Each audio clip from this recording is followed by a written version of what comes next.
Hello and welcome to Mythmakers. Mythmakers is the podcast for fantasy fans and fantasy creatives brought to you by the Oxford Centre for Fantasy. My name is Julia Golding. I'm an author, but I also run the Oxford Centre for Fantasy. And as I have been on many occasions this year, I am joined by my good friend Jacob Rennaker from across the pond. And Jacob, who is an expert on all things to do with the world of fantasy games in his professional capacity. He is also, like me, very keen on Tolkien and C.S. Lewis. So we thought today we would discuss the vexed question of, would we like to spend Christmas in Narnia or in one of Tolkien's worlds? So, Jacob, hello, welcome. Thanks, Julia. So let's start off, shall we, with the one that's most obviously a Christmas setting, The Lion, the Witch and the Wardrobe. We talked about that a few episodes ago, celebrating the 75th anniversary. But let's just lean in now to its seasonal relevance, because, of course, there are now Christmas shows based on The Lion and the Witch and the Wardrobe and others. Tell me what your impression of Narnia at Christmas is. Would you like to be there?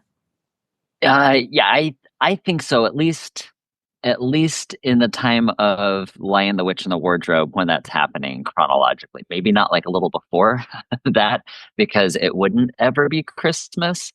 And I don't think I can handle just pure winter for an age. So, but yeah, so I think, it does, in revisiting it specifically through the lens of the Christmas season, and Father Christmas, and kind of tying together Tolkien's approach to Father Christmas and Lewis's approach to Father Christmas. There's some really interesting things this time that stood out that I hadn't really picked up on, I don't think, as much last time. So this was, so reading it through that lens, I thought was really helpful and really interesting and fruitful for helping to develop what Lewis's idea of Christmas, or his ideal of Christmas and Father Christmas in particular. So this is, I'm looking forward to our conversation. So I think what we're dealing with in both writers, to sort of draw them together, is the idea of the winter festival, which is obviously a festival that predates Christianity for a start. But the idea of when in the northern hemispheres, it moves from the shortest day of the year, and that's the turning point of the year, and the days start getting longer. And it seems to me that in Narnia, what he's doing is he's got kind of two versions of the winter festival, because the White Witch is very close to me to the folkloric tradition, the more Hans Christian Andersen Snow Queen version of this. And there's lots of parallels. The physical parallel of this beautiful woman on a sleigh who enchants the vulnerable boy, and that whole story where Kai in the Snow Queen story, his heart melts. I think it's when Gerda cries, or there's a sort of point of thaw, shall we say, that's the key word, later on in that story, when she goes to retrieve him. And Edmund's journey isn't someone coming to get him, it's a personal journey where his own heart melts as spring arrives, because he sees he's on the wrong side. It's that moment. So there's a lot of folkloric resonances between that version of winter. Who knows? Maybe the Snow Queen did have, not the Snow Queen, that's Freudian slip. Maybe the White Witch did hold fantastic winter festivals in her palace. We don't know, but we suspect not. Right. Right. Yeah, certainly cold. At the very least, it's cold. And if she was displeased with anyone, we know exactly how that would have turned out. So yeah, no, I think, and looking at those, so that's really interesting. The kind of two winter festivals, kind of the older, kind of Yule festival and the Christmas.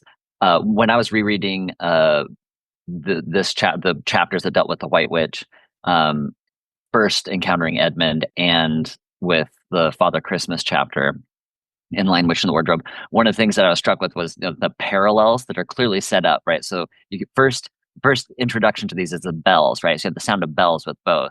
And this is what actually scares the children with the beavers is because they hear the bells and they're assuming that it's the witch. But then they both arrive on sledges pulled by reindeer, and at the helm you have a dwarf actually doing the driving with the white witch, but the main occupant of the sledge is this kind of winter festival figure that you kind of pointed out, Julia. And so just looking at their descriptions, right? The witch is this kind of like white, uh, pure white with just this kind of what Lewis says, kind of like this unnatural kind of like bright red on her lips. This very kind of austere figure, whereas Father Christmas has this, kind of like ruddy, this kind of jovial, warm demeanor. So that's one of the differences. The reindeer, the size of the reindeer, the White Witch has these kind of like white, shorter, shorter reindeer that have like gold. Their antlers are described as having gold, so like very beautiful, but cold. Whereas the reindeer that Father Christmas has are brown, and they're making noises and seem more natural, which is Mm. yeah, which is interesting. So they're both kind of arriving in the same manner, using the same imagery, but then of course how they're interacting with the children and the way that they give gifts, I thought was particularly interesting. So the White Witch, she gives Edmund gifts based on what he wants, right? So she's finding what he would want most, what uh, allure him most, what would she be able to kind of pull the strings and reel him in to get her for him, and so she's giving him his heart's desire. So it was a gift based on what he wanted. Whereas Father Christmas comes, he doesn't even ask what they want. He sees what they need, and he gives that to them instead. And some of them are happy with it, with what they receive. Some of them are confused, maybe even a little concerned, like Lucy, when she's told that she isn't going to be in battle, and all she has is this vial. And a dagger, whereas Peter gets this, large sword and this gorgeous shield. But Father Christmas is giving them it's essentially like what they need, what he sees that they need, and it's a gift based on a perceived need instead of a gift based on a want for the purpose of extortion later. So that was something I hadn't noticed before, was like the type of gifts the manner in which the gifts are being given between the two of those. So then, of course, you also have the drinks that are being Yeah, provided. they both serve hot drinks. Yeah, yeah, which is interesting, right? So with the witch, she's giving him the drink, and it's not described. It says it's kind of like warm and frothy and sweet, and it's something that Edmund had never tasted before. And she uses that drink as a way to get him hungry, to try to get him to lead him on, because she says it's dreadful not to eat if you drink it. You've drunk something, it's dreadful not to have something to eat afterwards. So she is providing all that. She's like, oh yeah, so you want a little of this, you need a little drink. Oh yeah, now you need something more to eat. And so she's kind of like slowly stringing him along. Whereas in the Father Christmas episode, right, it's just kind of as he's leaving, almost as an afterthought, they say pulls out this plate and these cups, and they're not exactly sure. They assume that it's coming from his bag, but he just somehow pulls out this tea set and gives that to him and says, okay, Merry Christmas, right? Well, long live the true king, and heads off. So he doesn't want anything in return. It's just kind of a true free gift, and he's not. Father Christmas isn't providing the food. That was something that was provided by the community themselves, right? So the Beavers, it was Mrs. Beaver in particular. Everybody else, remember, was trying to hurry everyone out the door because they were trying to run from the White Witch. But Mrs. Beaver said, no, like, hold on. If we're going out, we need to have a proper food. And she says that she was glad that she brought the bread knife, which is funny because she says that right after Peter is examining his sword. And so she says that she was glad that she brought the bread knife for slicing the bread and the ham that they have there. So it was like the community. So it's more kind of participatory, that Father Christmas is providing a part of this meal and leaving it for others. Whereas the White Witch is kind of the sole, the founder of the feast and like the controller of the feast. Whereas Father Christmas is this kind of this just overflowing giving of gifts and of wisdom, and giving them what he perceives that they might need, that they might not see themselves. So yeah, so those are some of the things that that jumped out to me this time. I don't know what. Yeah, what do you think? When you guys comparing Father Christmas and White Witch, there, what are some of the things that you noticed, Julia? Well, one gives and the other takes away. So Mm, it's not just the children and the beavers who get the gifts, because we also find out that his Father Christmas has been giving other gifts to other groups, because mm, the White Witch comes across the dinner party or the Christmas party and very much rains on that parade or snows on that parade by turning into ice. But it's the bounty of Father Christmas that has been shared. So he's passing through with generosity and going on the what they need rather than what they want. He does give them what they want as well, and he gives them things which they don't think to ask for. So Mr. Beaver gets his, I think it's his dam fixed or something right. like that. Yeah. Mrs. Yeah. Yeah. Beaver gets her sewing machine. Her I new mean, it's sewing machine. Yeah. I mean, it's what if you'd asked them what they put on their Christmas list as beavers, that would be like right up the top. Right. So that, but they haven't asked for it; they're given it. Mm, Whereas if you notice with Edwin, he asks for more, and he's told, "Oh no, no, you can't have more unless mm, you do this for me," which is that extortion element. He has been yeah. given the magically intoxicating. I mean, probably uh, who knows what was in that Turkish delight? It could just be greed, but it could also be some kind of foul magic that upon it. Hmm. There's a feeling that it's all not good, like a drug Right. that Right. Yeah. he's taking in, and so and won't give any more. There's no little extra. There's no sparkle. There's no. Right. It's I've given you enough just so that you want more. It's the drug pusher side of um, the White Witch. So it's I think obviously the two givers are very clear, but the other associations with them, just spinning off from the pictures of around them and their sleigh. Of course, the queen is associated with wolves and the wild, and that goes back to this folklore idea of who is the big enemy in the world. Well, it's the big bad wolf. So she's got more grim, and that is her association. Father Christmas isn't associated with any of that, and he's passing through. He's going on to Hmm. other lands. It's that he's a figure who passed through, just spreading cheer. Of course, the big issue that has been written, much ink has been spilt on the question of does he fit? In a world of talking animals, should we be bringing in this Christian story figure of Father Christmas, who probably himself is already a sort of mash-up of some saints and some traditions around Christmas? So I don't know.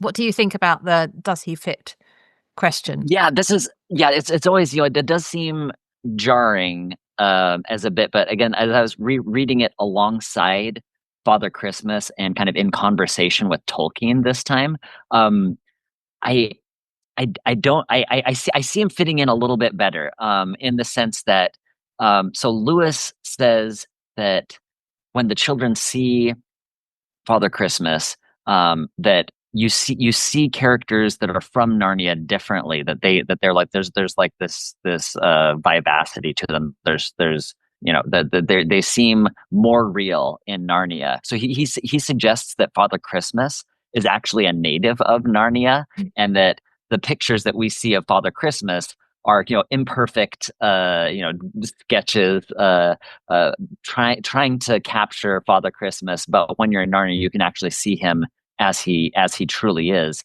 And so, suggesting that Father Christmas comes from Narnia, in a sense, or that's where where he belongs. Um, I see that as kind of being similar to Tolkien's early attempt to create this kind of mythology, this kind of foundational myth for England that in a sense kind of explains all of the different fairy tales and legends that exist. So kind of similar to like linguistically the reconstruction of Proto-Indo-European, right? So we don't have anybody actually writing in this hypothesized Proto-Indo-European. There's this attempt to come back for the different related languages to find what was the one language that these all sprung from. And Tolkien is trying to do that with his, especially in the earlier myths that he's creating. Um, like you have, with Beren and Luthien, when Luthien's in a tower, you have these you see this attempt to have the Rapunzel myth kind of having, this is where the Rapunzel myth comes from, is here. So Tolkien's gathering all these different myths and trying to get like a unifying idea behind them, a unifying myth that then could in some ways explain the proliferation of fairy tales, legends, and such. And so when Lewis says that Father Christmas is actually coming here, is coming from Narnia and then goes out into the world, I saw kind of echoes of that in some ways, a way that Lewis is trying to incorporate, right, like a Greek mythology and some elements of Norse mythology. And so whereas Tolkien is doing that within fairly, for him, kind of more strict, I think, regimented parameters, Lewis is doing that more. I, Lewis would say, I think, that he's doing it more generously, that he's trying to incorporate more myths, whereas Tolkien is more systematic and particular about how he's trying to weave different myths together, at least in his earlier mission, kind of what he sees as his task there. So for me, him weaving in Father Christmas, it isn't as jarring by virtue of the fact that, again, like, he's pulling in all these different mythologies, but he's also bringing in the secondary, the primary world into the secondary world. So there's a mingling of the primary and secondary world that isn't part of Tolkien's legendarium, the Middle Earth project, which is different from the Father Christmas project, where there is this free mingling between the primary and secondary worlds, which we can talk about later. But I think in this sense, it seems, I also almost get uh, you know, echoes of hints of Tolkien rubbing off on Lewis here with the Father Christmas character, in the sense that Father Christmas appears as kind of a sort of eucatastrophe. It's a eucatastrophic moment for the children, right? They're on the run. And the one thing you wouldn't expect is Father Christmas at this point. But yet here he comes and he gives them exactly the gifts that they need, that are going to help them, and then is off.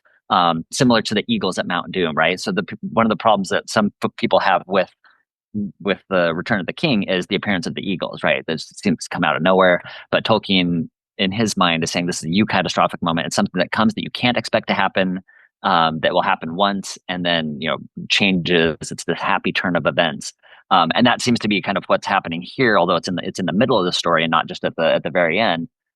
You have a kind of a second catastrophic moment with Aslan returning from the dead, as well. So I think if you're again putting these two kind of in conversation with each other, with Lewis and Tolkien, I think I see more ways that Father Christmas does kind of fit in what Lewis is trying to do, than I did before.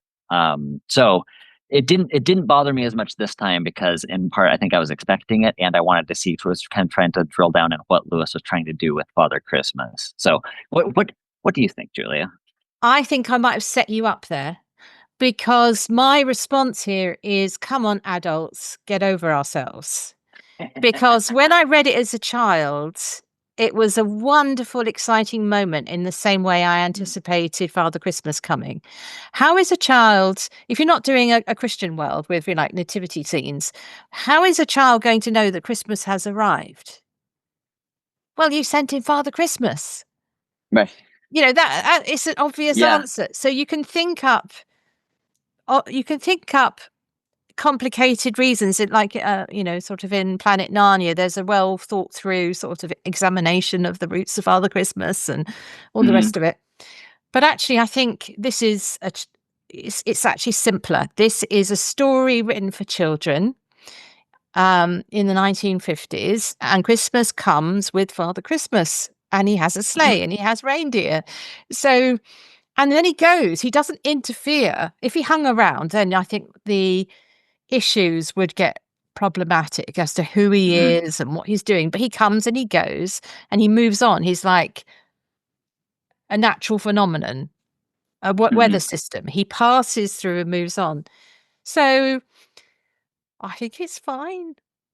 let's enjoy Yeah, it, yeah, let's right. enjoy it. He's Yeah, not, if it was an adult novel, then I would ask more searching questions. But as right. it's not, I think, great. This speaks to a child reader. So Yeah.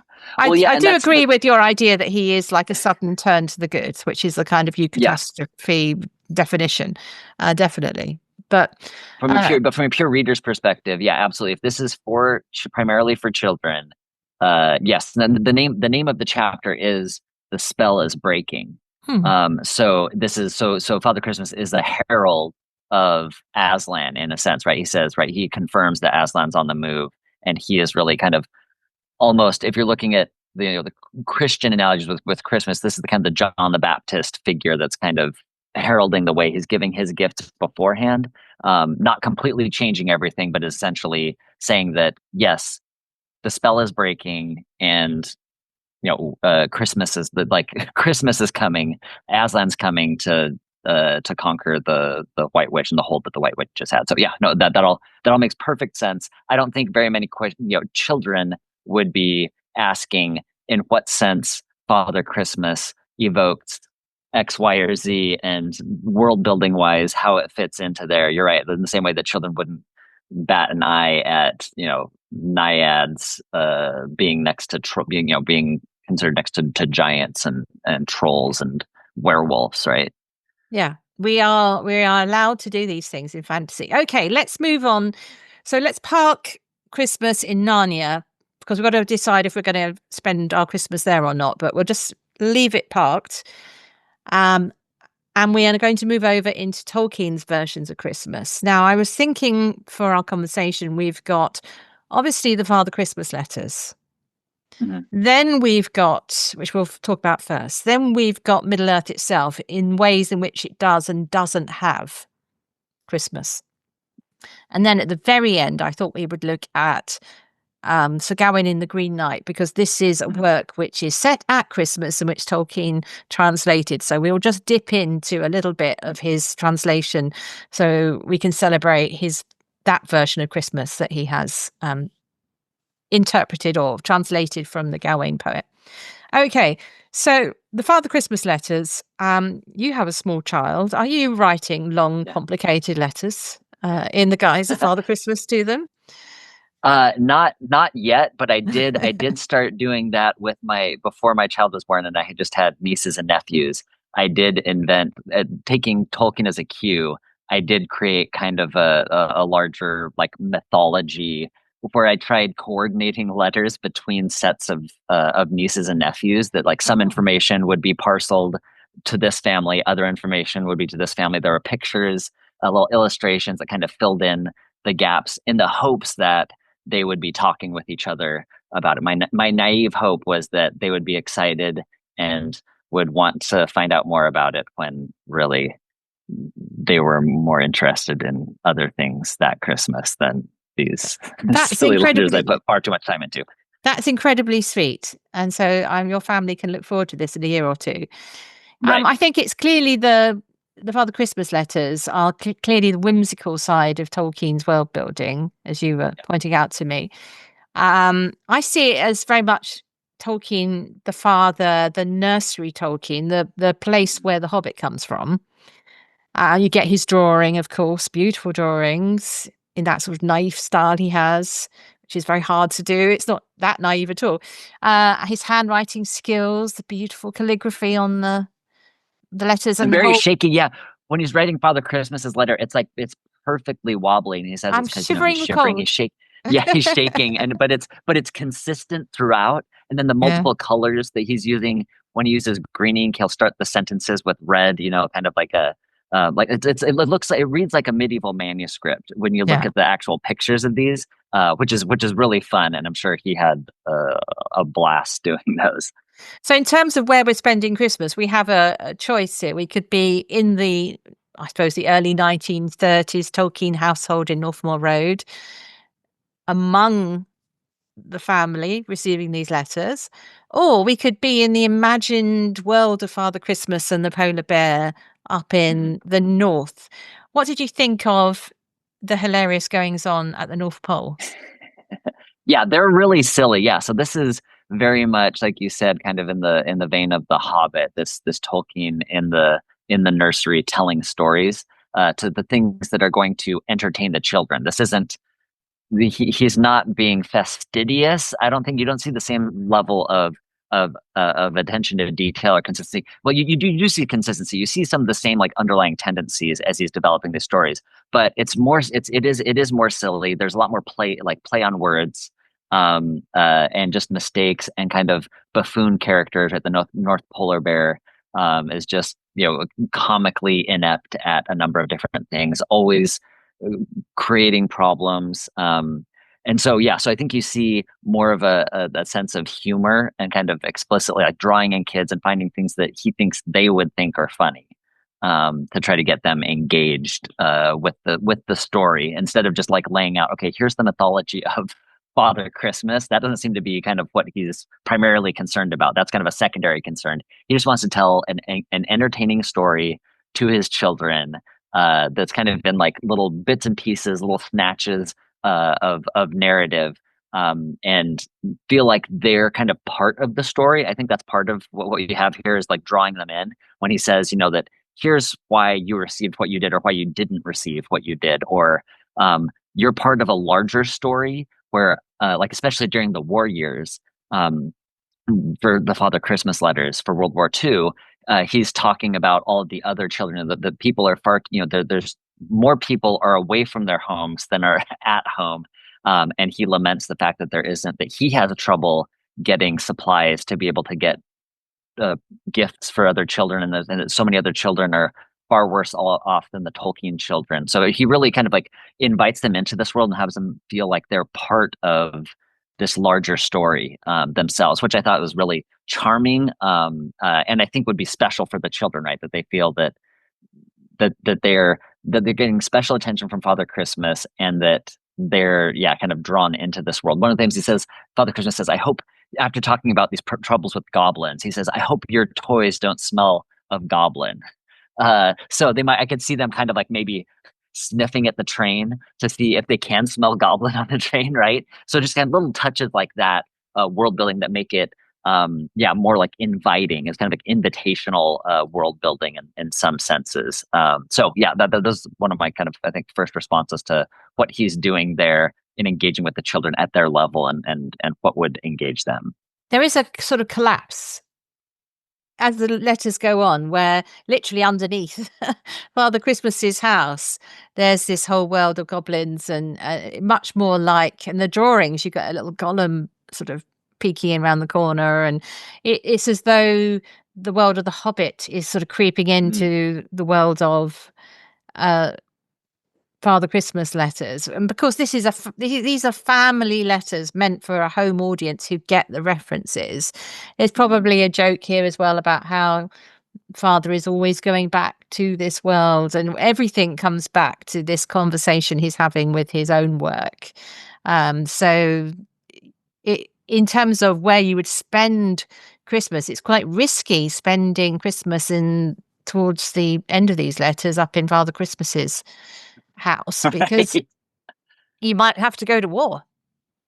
Right. Yeah. That's the one thing is that so there's war, and he does, right. So war. So one of the things like World War II, this is something that is, massive and probably like front of the mind of a lot of people and his children as well for how they're being affected by this. And so you do have, right, like several different skirmishes with goblins. And even talks about, and this is what, like you said, like kind of like as you get later in the letters, where you kind of get a deeper world building, where he says, there's a specific mention he has of a conflict with goblins in 1453, right? He gives a specific year, and he says that was the last time that we had this kind of goblin onslaught. And then he's talking about these things in like broad, swatches of time. He says, like, I think we've probably gotten rid of the goblins for at least another 100 years. So Father Christmas is thinking in terms of hundreds of years and like millennia.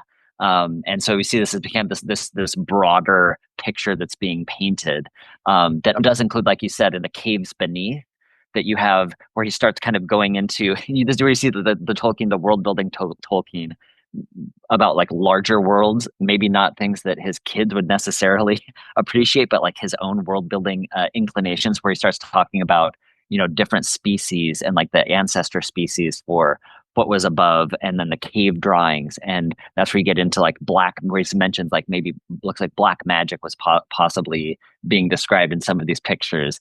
And then in the wards themselves, you get then the naming in the traditional like fantasy, like epic fantasy, um, uh, uh, the paradigm of you have like named weapons or named Mm. things, objects of power. And so he has this horn that he blows for help. That's kind of very analogous to the horn of Gondor, that essentially Father Christmas dusts off and then uses to call for help. What was the name of that? Of that, it was something. It was wind. Can't quite remember that. It was, so he actually, so he names the horn, and then he brings it up a second time later. But then later, like when it's just to Priscilla, at the very tail end of the letter, so Tolkien's youngest daughter, he says that everything, while the broader world is at war, his own world at the North Pole is at peace. And so kind of giving kind of there's this bastion of peace and safety that Father Christmas in some ways is trying to spread to children. So war, it comes in there. It kind of sets off, I think, Tolkien's greater world building impulses. But then he kind of goes back to saying that, like, okay, this is actually the North Pole, and Father Christmas is ultimately should be a comforting figure, and that's kind of what he lands on at the very end of the letters. So what did you, yeah, what your thoughts there on some of Tolkien's world building as he kind of goes along with Father Christmas? Well, it reminds me a bit of the world of the Silver Chair with the underworld. Um, Mm. that I don't know that Lewis would have known about these letters, unless they just chatted about them. But there's an element of familiarity in sort of this whole other worlds beneath the surface world. I would love to see a Christmas film which adapts like they've done with Beatrix Potter, where they have Beatrix Potter as a character with her animated characters as part of the story. I would love to see a version of this which is looking at Tolkien in his real world with this breaking in. I think it'd be great. Mm. That would be Wonderful. fun. Yeah. So that's the bit I like. In this frame, I like his real existence of the 30s and 40s with this commentary going on in the Father Christmas letters. Okay, so let's move on to Middle Earth. I was having a think about Middle Earth and its calendars. It doesn't mention many festivals during the course of Lord of the Rings, but they are there in the calendar. So if you look at the Hobbit calendar, it has 2 days of Yule, which are outside the count of the years. So clearly there is, and Yule being the old name for that midwinter festival. Clearly, being hobbits, they would probably celebrate it, I'm sure, with eating and drinking and telling tales by the fire, perhaps playing in the snow. So that's the sort of feel of that. But it's not a world which makes, or not the way that Tolkien's imagined Middle Earth. We don't often land on a festival. There's an interesting bit in the appendix about how some of the events that happen in Lord of the Rings are so important. They themselves become festivals, which is Mm. rather nice. So if you want to dig deep, it's in the calendar bit if you want to have a look at that. But there is, I think, a coding of how important it is underneath, because Tolkien uses key dates to move his story on. And the one for Christmas is that if you look at the sort of list of what happens when the Fellowship leave Rivendell at dusk on the 25th of December. So he's sort of marking it as an important date. So I think we will be left to spin ideas about what this winter festival would have been like. So what is your feeling about a Middle Earth Yuletide? What would it be like? And which of the cultures would you want to be with? Yeah, it seems, yeah, right. So the cozy Christmas clearly is at the Shire, Yeah. and that's that. I mean, you'd want to stay at the Shire anyway for a cozy time. The coziest of times would be at the Shire. So yeah, so that makes sense that kind of festival and celebration of the festival would be associated with the hobbits here. But yeah, but right, Tolkien is trying to like explicitly stay away from Christian holiday or even kind of like religious ceremonies, more or less. He does. I mean, we have a few different instances of them doing things, like turning, as they're eating with Faramir, right, and kind of this kind of ritual of like turning to a particular direction and in silence, and you have some of that in right their period of talking about Numenor, kind of going into the broader like Lost Tales. Um, where they actually have temples being created and some worship, but Tolkien really wanted to kind of stay away from this intrusion of our modern understandings of religion and religiosity into Middle Earth, as he was telling it, right? But yeah, so I think so you kind of get hints of it, and like yeah, it's brilliant the calendar, what you're mentioning with Rivendell, like leaving the Fellowship, leaving on the 25th of December is heralding certainly symbolically. That's this moment of hope, right? That's when it goes from the darkest day of the year, as you mentioned earlier, Julia, these kind of winter festivals, celebrating the turn from darkness, from ever darkening days into the further brightening of days and daylight getting longer and longer in the northern hemisphere, at least. So yeah, so I think that that's the Yeah. best that we really have. And so who knows, what would a dwarf equivalent of Yule You see, I think the look dwarves like? would do a really good Yeah, eating and drinking festival.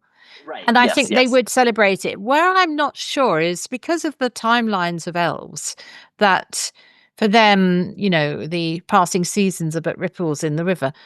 And Rivendell seems to be always switched on to feasting and poetry without there being a particular event. Whether or not they would celebrate it, it might just Yeah. be be lost in the passage of years. So if you want to Right. actually have a Yuletide, I think you might be quite good to go to either the dwarves, the men, or the hobbits. I actually live Right. in a place which is a bit like the Shire, really is.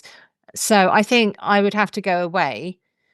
I think probably I would find it a bit much, the drinking expected of one at a a festival in some kind of dwarven kingdom like the Lonely Mountain. I wouldn't mind. I don't know about Gondor. It might be a bit too far south to really sort of feel the bite of winter.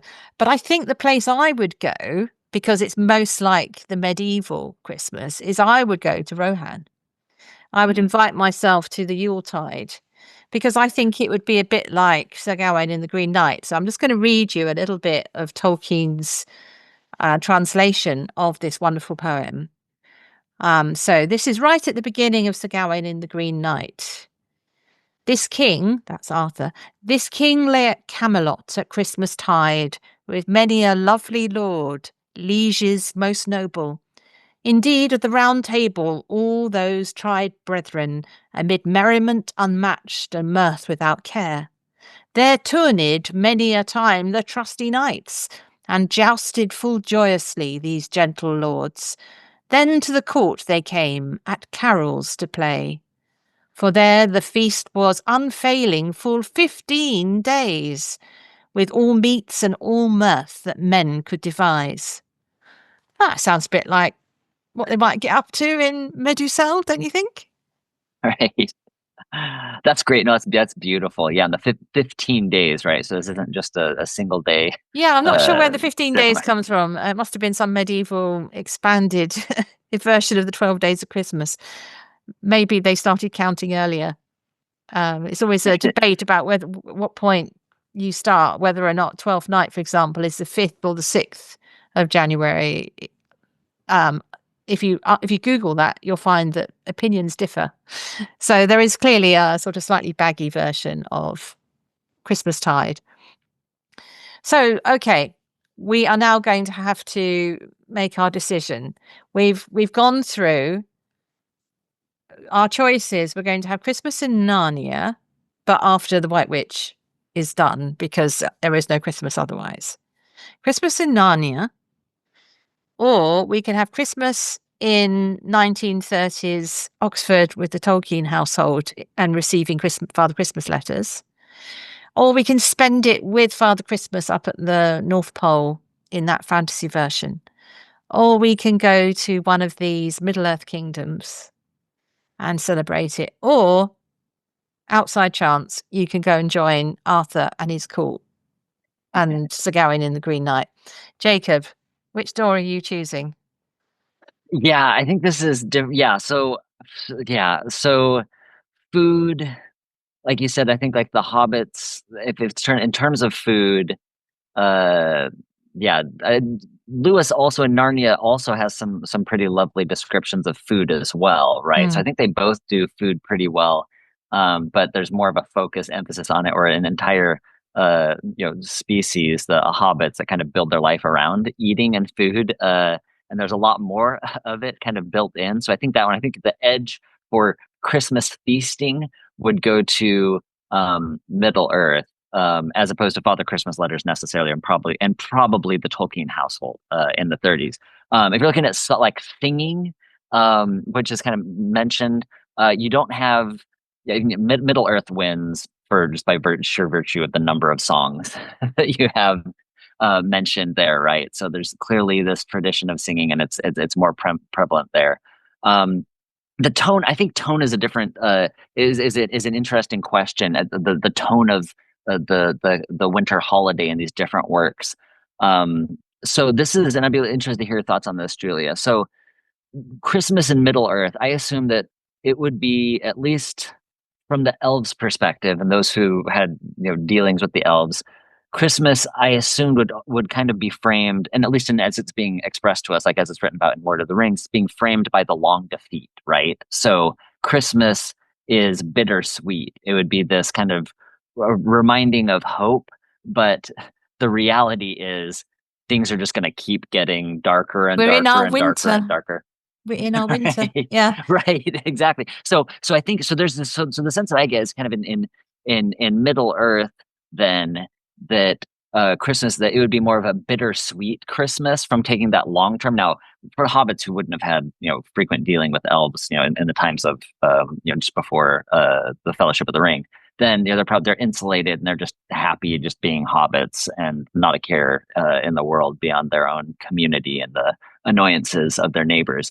But for the larger Middle Earth project, especially as it comes across in the Lord of the Rings, but yeah, I think it would be kind of it would definitely be bittersweet. And so I think for if you're the type of person that is you feel worn down and you're on empty and you need to feel like there's a way that they can face insurmountable odds to get through, just to get through and come out on the other side, that fighting for a good cause, no matter how much damage it's causing you, is worthwhile.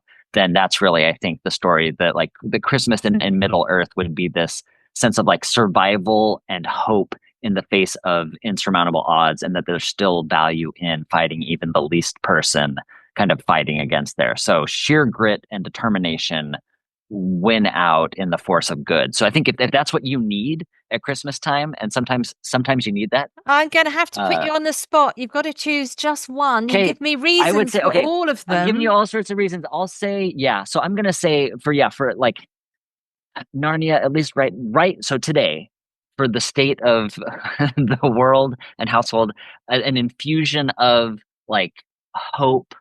I think I think where kindness or mercy wins and is easier to feel joyful within. I think for the brightness of joy, I would have to go with Narnia today. I Okay, will do it. fair enough. Where hope abounds, I will say that. How about you? I'm not going to Gawain's world because great big giants come in and cut people's heads off. So no, no thanks. Not going there. And you're Or being has his tricked head all cut the off, time. in fact. Um, Yeah. Right. Middle Earth, I'd just love to go there, but not necessarily at Christmas. So I'm following you. I'm going through the wardrobe with you, and I'm going to Narnia for Christmas because talking animals, Yeah. Aslan, mermaids. I Yeah. mean, and Father Christmas, you actually get presents too. So Father Christmas, you get delivered. You get food delivered to your house by Father Christmas. So the delivery service, I think, is yeah, is more so is more in definitely, Narnia. I'm going to Cair Paravel, wrapping up warmly, and Mr. Tumnus can, play me a tune on his panpipes. That would be a wonderful Christmas. So yeah, I'm going to Narnia. So we wish everybody who's been listening to us a very Merry Christmas, and we hope that you have found your hopeful, joyful Christmas wherever you are around the world. So Merry Christmas. Merry Christmas. And don't forget to celebrate for 15 days. Thank you very much.